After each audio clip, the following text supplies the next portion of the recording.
Okay, so today I actually want to talk about it's like a myth. It's not just that it's a myth. It's like this idea of a surplus of quality men.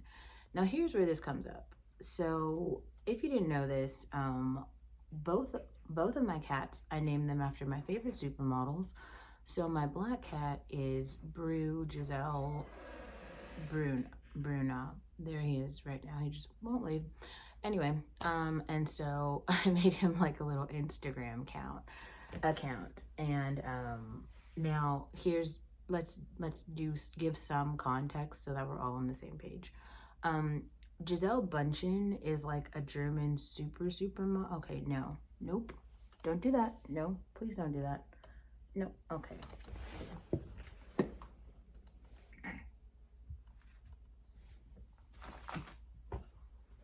The little trouble pooper. He's like literally eating the cord.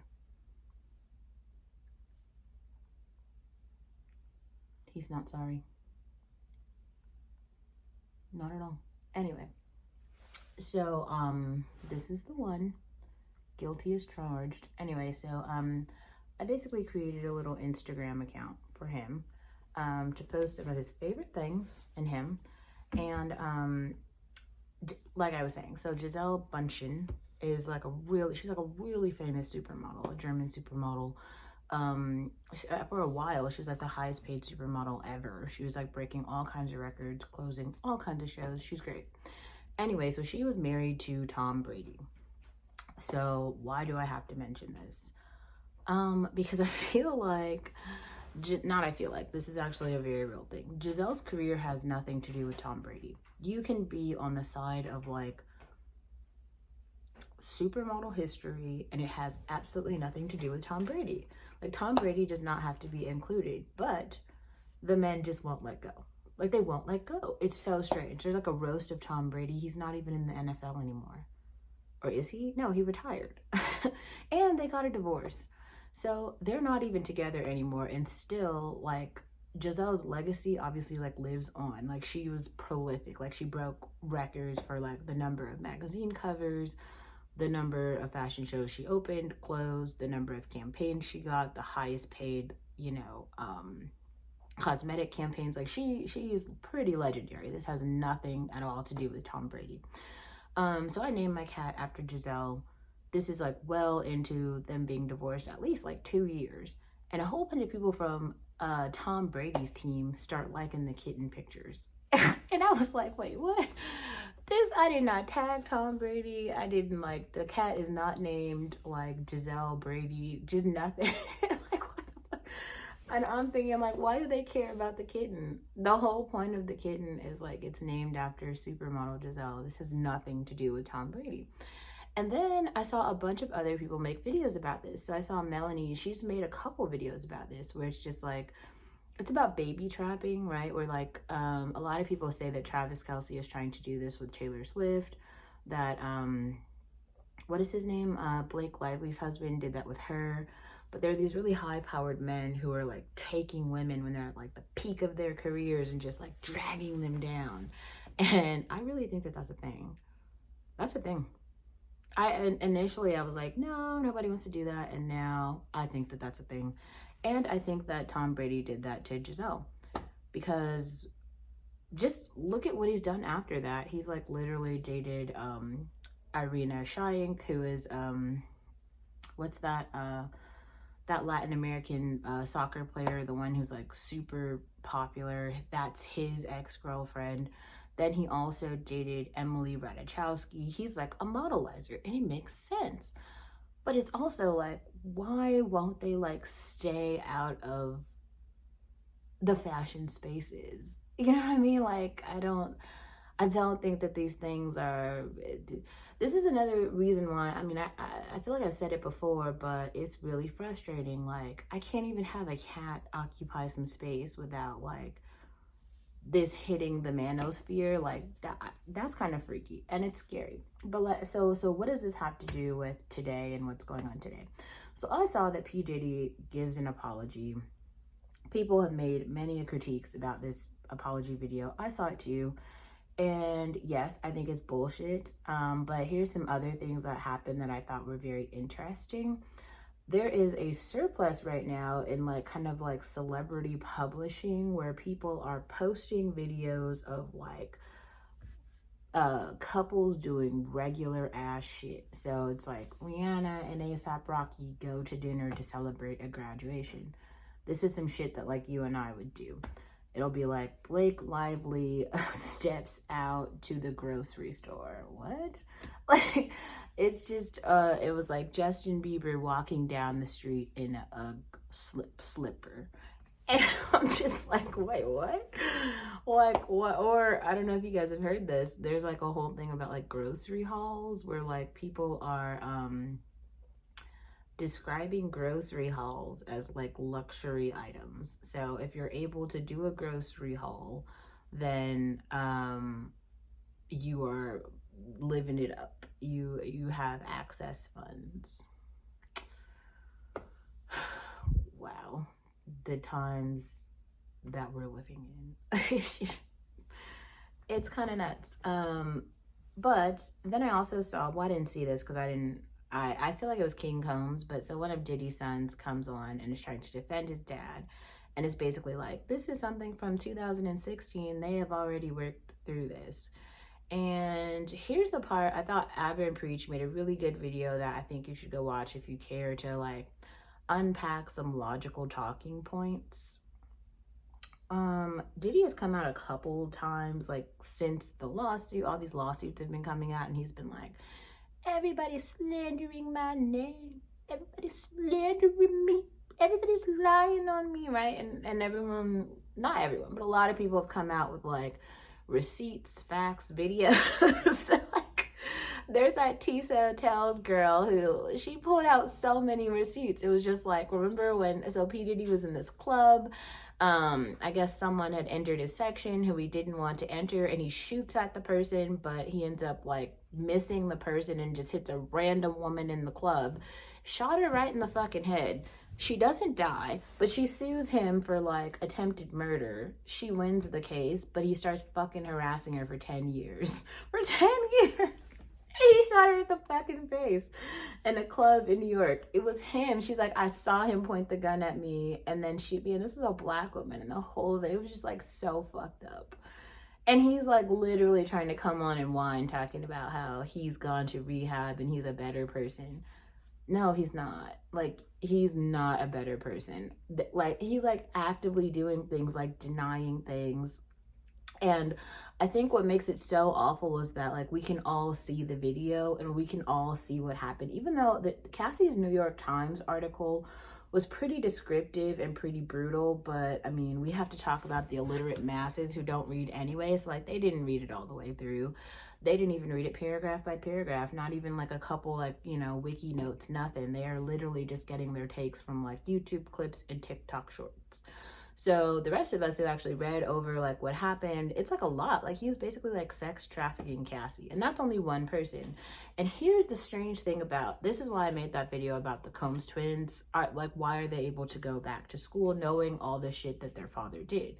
Because like I saw Mother's Day happened and Diddy rents a yacht in Miami. I literally saw this. He rents a yacht in Miami and all his kids are on the yacht, including Quincy, the twins, King Combs, I think that the last boy, when he wasn't there, maybe he was, I don't know. But that was strange. I was like, oh. So after all of this shit, he was like trying to escape to somewhere else. But now he's just like riding on a yacht for Mother's Day as though everything is normal and everything is going to be okay and shit is going to just blow over. I think that's what like these people believe. Like everything is going to blow over. And I think that we've reached kind of a tipping point in like Holly weirdo-ness where it is just like too fucking strange. So this is where we come back to this point of like the fallacy of an abundance of good men. Diddy truly believes that he is a good man.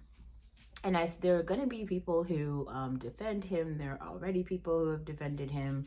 People who believe that he should be redeemed. You know, he can do better, all of these things. And I just think that he's so representative of like so many men in society right now. Like, the domestic violence is a serious fucking problem, and nobody ever fucking believes women. They call women crazy. Every woman is crazy. Oh, she's crazy. Everybody's crazy. Oh, crazy, crazy, crazy. And yet, like, ring cameras turn on, okay? All of a sudden, like, court documents are leaked, and it's like, oh, yeah, he actually was an abuser. Oh, she was right. After, like, her dead body is in a river somewhere, they're like, oh, yeah, nobody saw any, like, any signs or symptoms. Like, she never screamed out for help. The whole thing is nuts. And the weird part about this is so we know that, like, all of Diddy's kids were, like, living with him as he's beating the shit out of Cassie, right? And now that I think about it, all of the cultural moments that I thought she was, like, just super hip, like, she was so cool. Remember when she, like, shaved her head halfway? I feel like she probably did that shit because she had a concussion and probably had to, like, get surgery. That's so fucking awful. Just think of that. Like, the super pop culture moment where we had this really cool hairstyle that inspired so much. It was actually, like, a medical necessity, to probably, like, a life-saving procedure that she had to have because Diddy beat the shit out of her. I really believe that's probably what happened, and that changes my entire perception of that pop culture moment. Hopefully it does for you too, but maybe it doesn't. Just, like, proposing that, because it makes you think about shit a lot differently. And also, like, what kind of kid do you have to be to watch your dad beat the shit out of, like, kind of a really popular pop singer, and then you to believe, like, he's a great father? What? Like, I'm sorry, the kids are demented too. Like, you're fucked up. That's not normal. And you can't normalize that. This is why I'm saying, I think, like, I've heard so many people, especially, it's really the hyper conservative Daily Wire people, but they keep saying it's a Holly Weird problem. It's a Holly Weird problem. Because it seems like everyone in that circle knew what was going on. They all knew that, like, she was being abused. And it isn't until, like, she leaks her story to the New York Times and then shares it with the general population of, like, middle class people who fucking read, and we're all like, man, this dude is a fucking psycho. He's like Harvey Weinstein. This shit is not okay. We all side with Cassie. And now everybody else is looking, like, super guilty because, like, what are they going to do? They're like, oh, you can't just come out and be like, oh, I knew, but what can I do? It wasn't my family. It's like, when you know something, like, extra awful was happening and you do nothing about it, you're guilty too. You are guilty too. This is what I mean. Sometimes it's, like, rotten at the core. You just gotta, like, pluck it at the root and throw the shit out. Throw the baby out with the bathwater, so to speak. Just let it all fucking go. It's, like, so nuts. Like, they all knew. We know they all knew. They all knew. Come on, how could they not know? They totally knew. It's just, there's not a surplus of good men. There's, like, some who know how to abide by the status quo. And they do, sometimes. And then on the other side, in girl world, right, there's, like, I saw this, and maybe I'll actually link this. I wonder if anyone here has, like, opinions about this. But there's this idea that, like, you get uglier once you get a boyfriend. Like, it was called, like, Boyfriends Make You Ugly. And it was, like, all these girls who were like, yeah. I mean, if you look at it, actually, one of my coworkers, she's been saying that too. She's like, damn, like, ever since I moved in with my boyfriend, I got all fat, and she gained, like, 30 pounds. And it was just like, seems like a theme. Every person is saying the same fucking thing. And it's just like, I don't know. You decide for yourself. I don't really know. But I do know that I also saw, and I think maybe I'll make it the thumbnail for this, like, it's not all, but it's some people are trying to make fun of the cat ladies. Like, oh, well, she gets a cat. You're going to be happy with your cats. Right? And it's like, but every time you see a woman with the cats, why is she sitting there, like, kind of peaceful and not, like, bothering the others? Maybe you could be like, okay, she's not doing whatever you're doing, but also she doesn't seem to be, like, wrapped up in the same drama that, like, she doesn't have domestic violence suits, okay? Like, a whole bunch of, like, crazy shit happening. It's like, yeah, there's just like the old woman with the cats. I used to think that too. I used to be like, oh my God, I could never be that. And then you kind of start to see like kind of a lot of other people are trash. Like they're like really shitty and they actually make society worse for you. I could talk about this too. I feel like I've talked about this a while ago. Maybe I'll like check the description box. But the point here is like, I don't know why dumbass Instagram is like recommending people who I definitely do not want to see, know. Clearly, you know, I know exactly what's happening. I've worked with algorithms for way too long. But like, it's because when people like search your name and then they find your profile, even if they don't follow you, then the algorithm recommends like, oh, this is someone you should know. And the reason that I know this is because like the phone number that I had when like I knew these people, I changed the phone number so that like they would not be able to contact me. So why the fuck are these people coming up as recommended people? Stop stalking me on Instagram, please. Like, just block. I went line by line, block, block, block, block, block. We don't live in the same society. I want you to stay in the society when you were shitty then and you're shitty now. Be over there. Stay where you are. Don't change, don't grow, don't manifest, don't evolve, nothing. Remember how you were shitty then. Stay the same shitty person now. Like, I'm rooting for you to stay the same. I hope for your sameness. And this is what I think about like the abundance of shitty men in society. I also hope that they stay the same. I hope more women realize like what you're picking from trash. You're like picking out of the dumpster, right? Put the shit back. Like let the shit in the dumpster stay in the dumpster. Just some thoughts.